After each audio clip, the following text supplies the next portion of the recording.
आज अपन पढ़ेंगे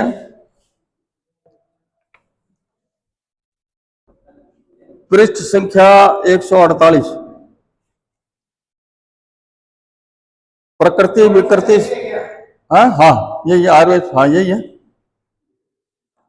148 पे देखो। हाँ 148 पे देखो, प्रकृति विकृति सिद्धांत।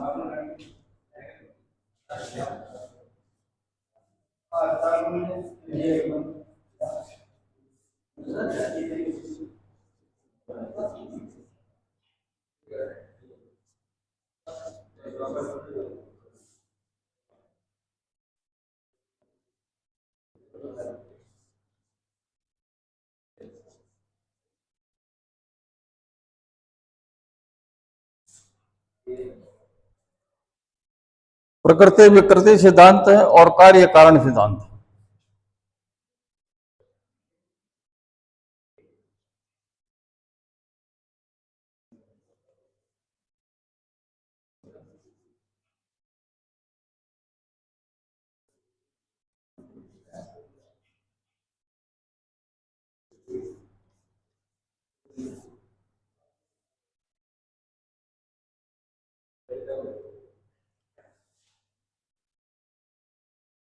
प्रकृति क्या है, विकृति क्या है, इसके बारे में थोड़ा सा समझने की जरूरत है।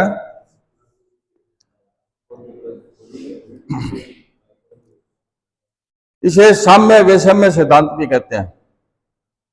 प्रकृति विकृति जो है इसको साम्य और वैषम्य भी सिद्धांत कहते हैं।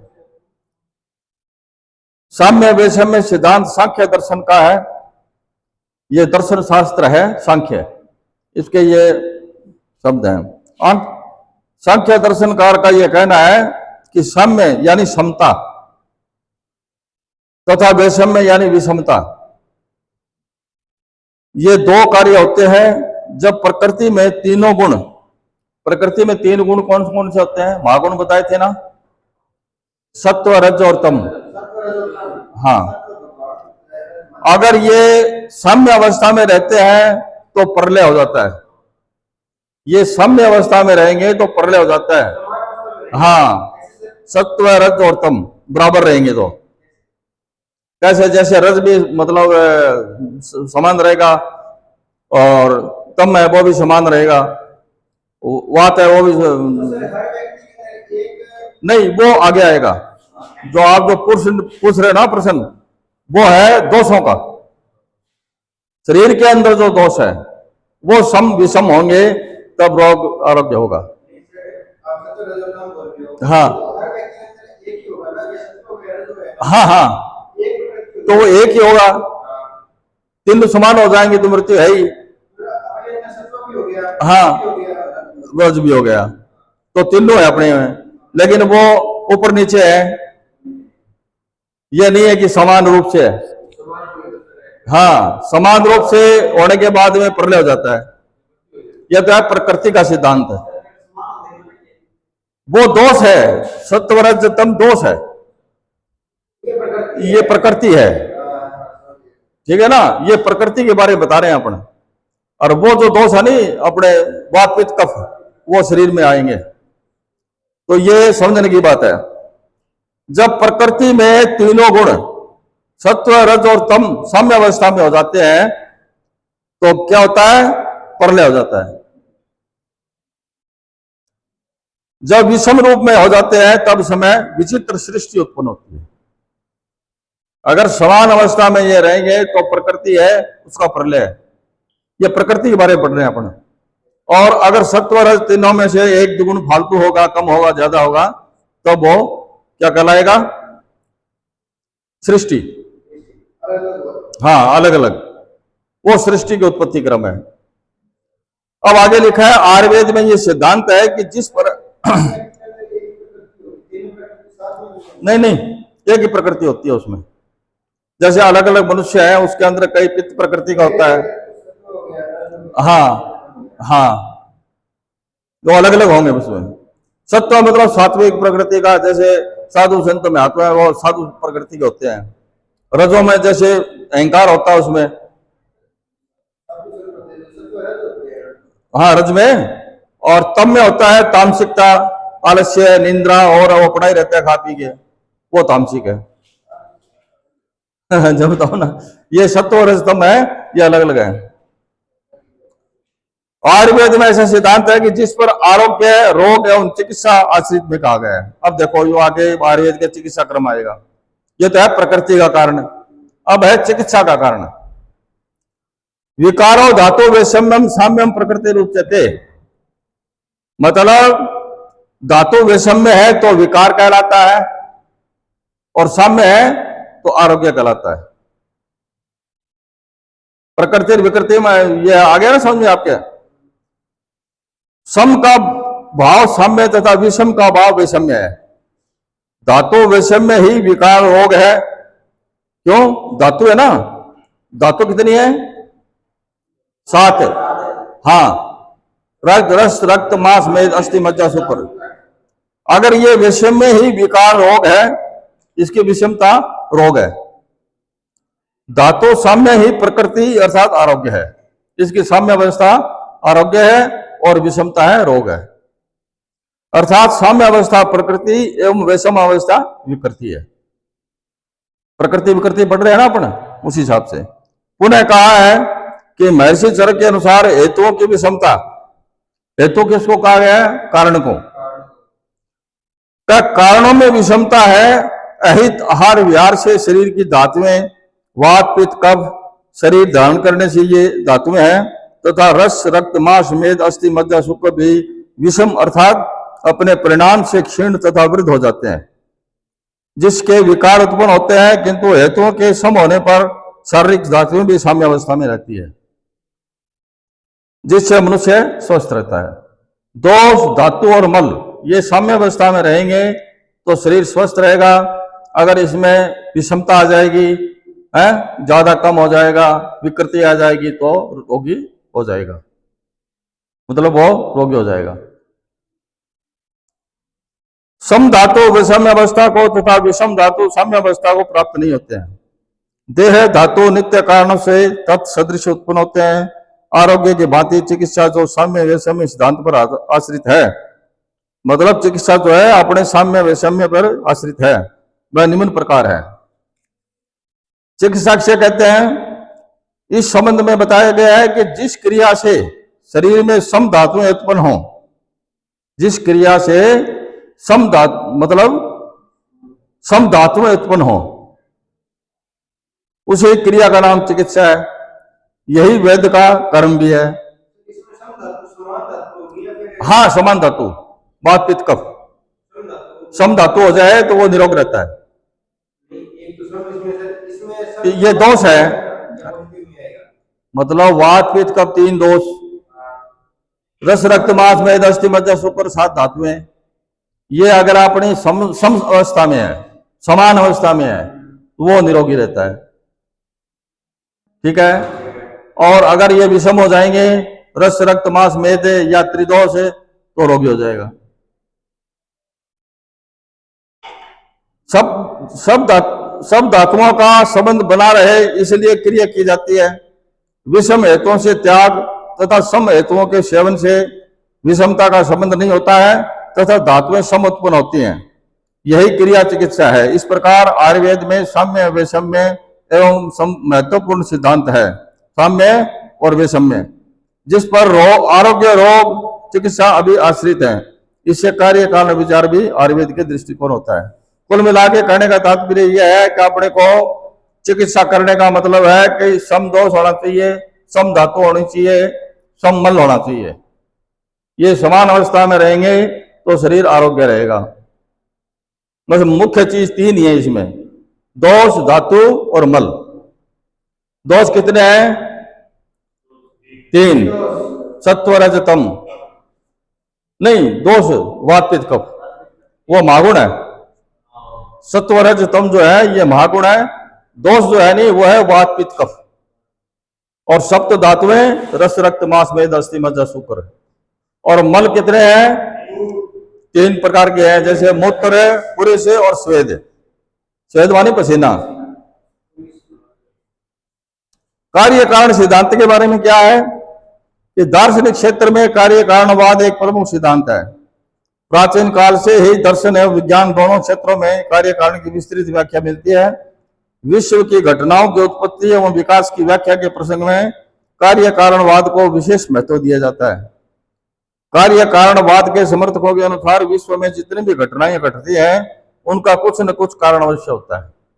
कार्य कारणवाद का मतलब है कि कोई न कोई घटना घटती है तभी कारण, उसका पीछे कोई कारण होता है। जैसे अपन कुछ कर रहे हैं उसके पीछे कोई कारण होता है, उसके बगैर कोई कारण अपन काम नहीं कर सकते। ठीक है, हाँ। तो कार्यवाद समझ अनुसार विश्व की जितनी भी घटनाएं घटती हैं उनका कुछ न कुछ कारण अवश्य है। बिना सूक्ष्म स्थूल कारण से कोई भी घटना उत्पन्न नहीं हो सकती। किसी कार्य की अभिनिवृत्ति के उद्देश्य से यत्न करते हुए कर्ता के उस संपाद्य कार्य में जो उपकरण उपकल्पित किया जाता है वह कारण है। इसी को आचार्य चक्रपाणी ने इस प्रकार व्यक्त किया है। क्या? कर्ता के अधीन जो व्यापार है, कर्ता कौन होता है? करने वाला। कर्ता के अधीन जो व्यापार है उसमें जो साधक है वह कारण है। ठीक है, समझ में आ गई? तात्पर्य यह है कि संपाद्य कार्य का उपकरण स्वरूप साधन कारण है, यानी कि व्यापार करते हैं उसके पीछे कारण है। व्यापार करते हैं अपन, उसके पीछे कारण है। कर्ता जो कार्य करता है उसके पीछे कारण होता है, कहने का मतलब ये है।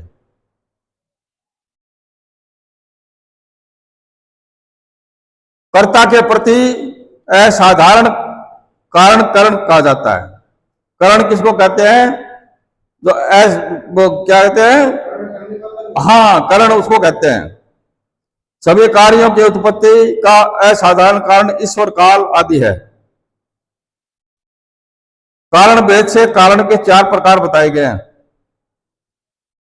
प्रत्यक्ष, अनुमति, उपमिति तथा शब्द भेद से 4 प्रकार के यथार्थ अनुभव है। उसके कारण असाधारण कारण भी 4 प्रकार के होते हैं। प्रत्यक्ष, अनुमान, उपमान और शब्द, ये कारण है। प्रत्यक्ष रूप कारण क्या है? हमारे 5 ज्ञान इंद्रियां हैं।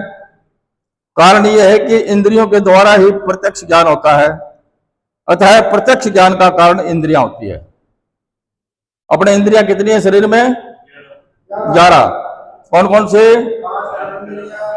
5 ज्ञानेंद्रिय, 1 मन, 5 कर्मेंद्रिय, 5 ज्ञानेंद्रिय, 1 मन।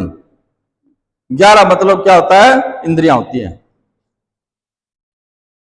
तो प्रत्यक्ष कारण क्या है कि चक्षु के द्वारा जो कोई चीज देखते हैं ये हमारा प्रत्यक्ष कारण है। अनुमान का क्या है? अनुमिति अनुमान से होती है, अतः अनुमिति का कारण अनुमान है। अपने कोई चीज को अनुमान लगाते हैं, जैसे पहाड़ के पीछे आग लगी हुई है और धुआं निकल रहा है, तो अपना अनुमान लगाएंगे कि वहां आग जल रही है, ये अनुमान हो गया। ठीक है।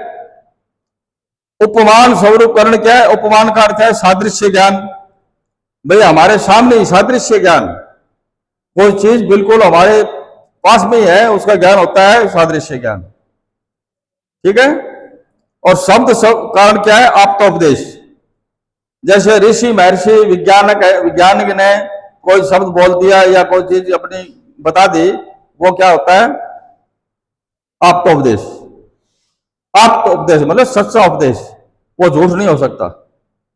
कई बार कहते हैं ना, बोले भाई जो महाराज है कि जो चीज कहते हैं नहीं बात सही हो जाए, पार जाएगा, तो उसको आप्तोपदेश कहते हैं। ठीक है। कारण परिचय। अब कारण लक्षण आचार्य के अनुसार क्या कहा है कि जो स्वतंत्र रूप से किसी कार्य को करता है, स्वतंत्र रूप से जो किसी कार्य करता है उसे कारण कहते हैं। यही हेतु तथा यही करता है। कार्य से पूर्व निमित्त रूप से रहना, अर्थात किसी कार्य की उत्पत्ति से पूर्व जिससे उस कार्य की उत्पत्ति होती है उसका निश्चित रूप से रहना उस कार्य का कारण कहा जाता है। जैसे घटोत्पत्ति के पूर्व मृत्तिका, भाई घड़ियों बनाने से पहले मिट्टी, फिर दंड, फिर कुलाल यानी कुम्हार आदि का रहना। मतलब कोई चीज मौजूद रहेगी, कारण के पीछे कोई चीज मौजूद है, जब वो कारण कहलाता है। अब अपने घड़ा बनाएंगे तो क्या क्या चीज की जरूरत पड़ेगी? मिट्टी की, कुम्हार की, डंडे की। वो चाक को घुमाता है ना डंडे से, डंडे से चाक घुमाता है, तो इस तीनों की चीज ये कारण है। कारण के बगैर कार्य नहीं होता। अब घड़िया जब बढ़ेगा जब ये तीनों चीज होंगी, कुम्हार, मिट्टी और डंडा। ठीक है। कारिकावली के अनुसार क्या लिखा है कि कार्य उत्पत्ति से पूर्व अन्य सिद्धि से रहित यथा सिद्धि रूप से जिसका करना अनिवार्यतः निश्चित हो, अर्थात जो रहे वही कारण कहा जाता है। समवायी कारण, इसके 3 भेद बताए गए हैं। समवायी, जिसके संयोग से कोई कार्य होता है, जैसे घड़े वाला आपने बताया ना पहले, जिसके संयोग से कोई कार्य होता है, उत्पादक रूप से अपने को संयुक्त कर कार्य उत्पन्न करता है, वह समवायी कारण कहा जाता है। अच्छा, समवायी कारण से अर्थात समवायी कारण वह है जो अपने को मिलाकर कार्य उत्पन्न करता है। जैसे पट का समवायी कारण तंतु तथा घट का समवायी कारण कपाल है। ठीक है।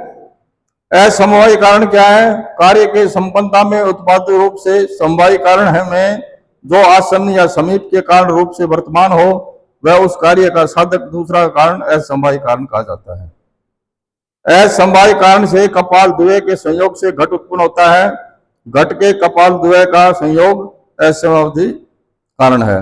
निमित्त कारण, किसी उत्पन्न कार्य का समवायी तथा असमवायी दोनों भी भिन्न कारण निमित्त कारण कहलाता है। उदाहरणार्थ घट के प्रति दंड और चक्र तथा कुम्हार निमित्त कारण है। निमित्त का मतलब भाई इसके बगैर काम नहीं हो सकता। ठीक है। रोगी की उत्पत्ति में दोष दूसरे को विकृत करने वाला अभिघात, जीवाणु, मिथ्या आहार विहार निमित्त कारण है। शरीर रोगी होता है वो किसके कारण से होता है? हाँ, विरुद्ध आहार विहार, जीवाणु, अभिघात माने चोट लगना, इसके कारण से शरीर क्या है? बीमार हो जाता है। तो वो क्या कहलाएगा? असमवायी कारण। ठीक है। अब कार्य कारण लक्षण है, इसमें बताए गए हैं कि कार्य को करने वाला कर्ता जिस कार्य को करने के लिए अपनी कर्तव्यता बुद्धि के स्थिर एक प्रवृत्त होता है, वह कार्य है। कार्य किसको कहते हैं? जो करने वाला करता है और अपने बुद्धि से, ठीक है, स्थिर करके प्रवृत्त होता है। प्रवृत्त का मतलब उसमें जुटता है, उसको क्या कहते हैं? कार्य लक्षण कहते हैं। सत्कार्यवाद और असत्कार्यवाद, इसके 2 भेद बताए गए हैं। कार्य कारण सिद्धांत के हिसाब से क्या है? सत्कार्यवाद, असत्कार्यवाद। और सत्कार्यवाद में क्या है? परिणामवाद और विवृतवाद, यानी तात्विक अथवा प्रतीति संख्या, अतात्विक अथवा प्रतीति अद्वैतवाद। और असत्कार्यवाद में बौद्ध न्याय विशेषिक। सत्कार्यवाद क्या है? सत से सत का उत्पन्न होना ये सत्कार्यवाद है। सत्य मतलब होता है सच्चा, सत्य का मतलब सच्चा। जैसे सत से सत्य का उत्पन्न होना ही सत्कार्यवाद है। इस संबंध में गीता का वचन है, असत्य अर्थात जो नहीं है। ठीक है। जो नहीं है, अभाव है, उससे सत्य अर्थात भाव रूप पदार्थ की उत्पत्ति तथा सत्य जो भाव रूप है उससे असत्य अभाव रूप पदार्थ की उत्पत्ति नहीं होती। उपनिषद में भी कहा गया है कि अवस्तु जैसे वस्तु सिद्धि नहीं होती।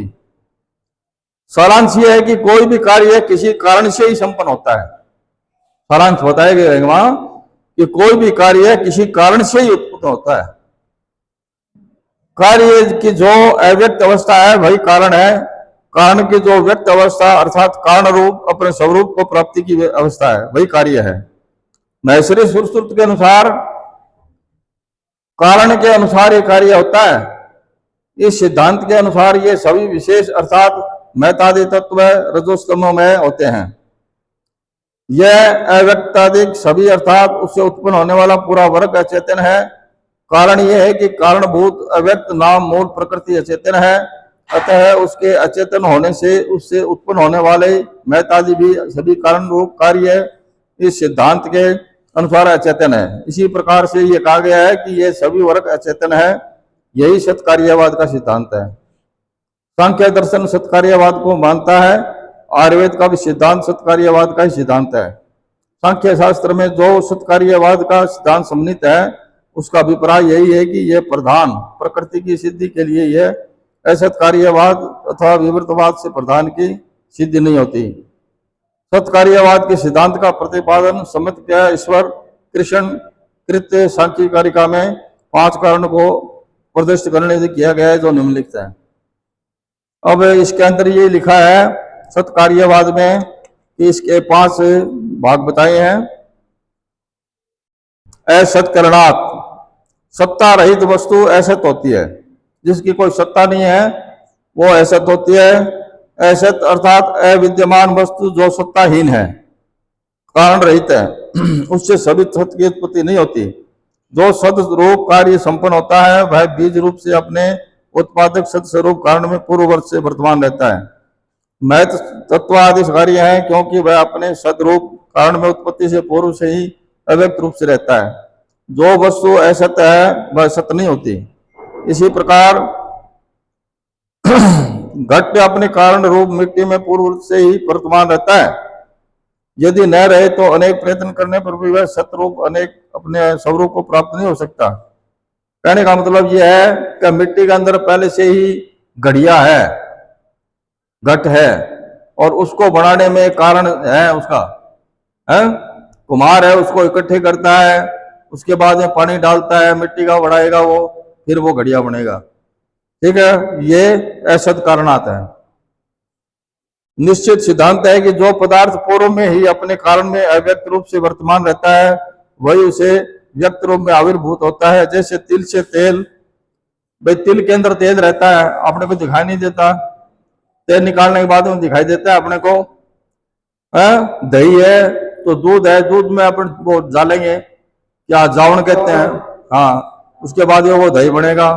तो ये क्या है, असत करणात, मतलब मौजूद होने के बाद में। भाई दूध के अंदर मौजूद दही है लेकिन वो दही बनेगा कब, असत कार्यवाद के बाद में बनेगा वो। या तिल से तेल का अंश बालों में वर्तमान नहीं है, बालों के अंदर तेल थोड़ी है, वो तिल के अंदर ही होता है। हाँ। अब है अपादान करणात्, उपादान कारण होता है, कारण से ही कार्य कारणानुरूप होता है, यह सिद्धांत है।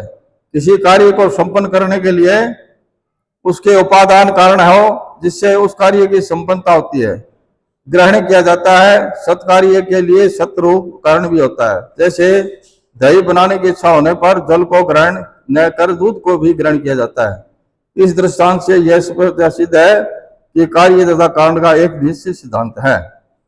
सर्वसंभवात, कार्य कारण का एक निश्चित संबंध है।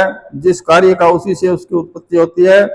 एक कारण से सभी कार्यों की उत्पत्ति हो यह संभव नहीं है, अथवा सभी कारणों से सब कार्यों की उत्पत्ति हो वह भी संभव नहीं है। जैसे सभी कारणों से सभी उत्पन्न होने लगे ऐसा नहीं होता, सबके कारण नियत हैं। इस प्रकार होने से अनवस्था दोष उपस्थित हो जाएगा।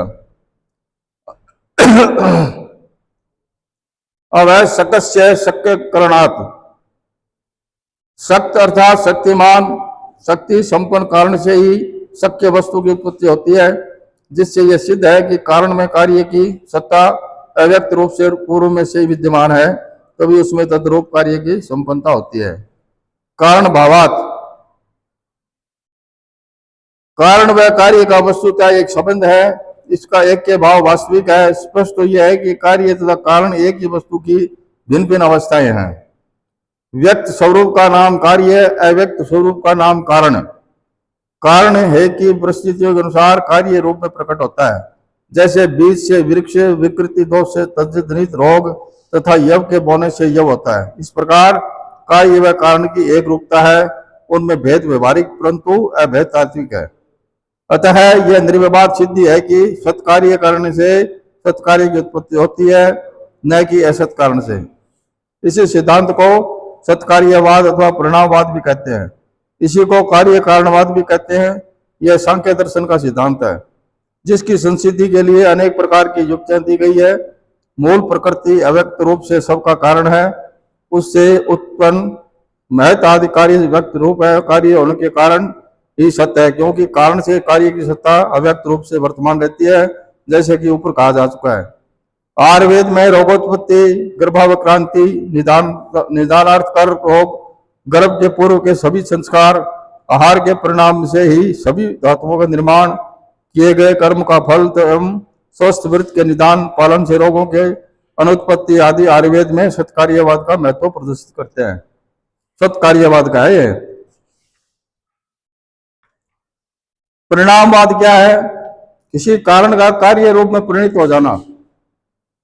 कोई कार्य करते हैं अपना, उसका परिणित हो जाना, ठीक है। परिणित का मतलब है कि उसका फल, उसको परिणामवाद कहते हैं। जो भी अपन कार्य करेंगे उसका जो फल मिलेगा उसको क्या कहते हैं? परिणामवाद। किसी कारण का कार्य रूप में परिणित हो जाना, उस कारण का कार्य रूप परिणाम का जाता है। जैसे दूध से दही बनता है, दही को दूध का परिणाम कहते हैं, ठीक है। पहले दूध रूप में परिणित होता है, तत्पश्चात दूध के स्थान पर दही की प्रतीति होने है। हाँ, दूध का परिणाम दही है। अपने दही का दूध, हाँ वो घी हो गया, वो परिणाम घी हो गया। दही का परिणाम हो जाएगा घी है। कैसे?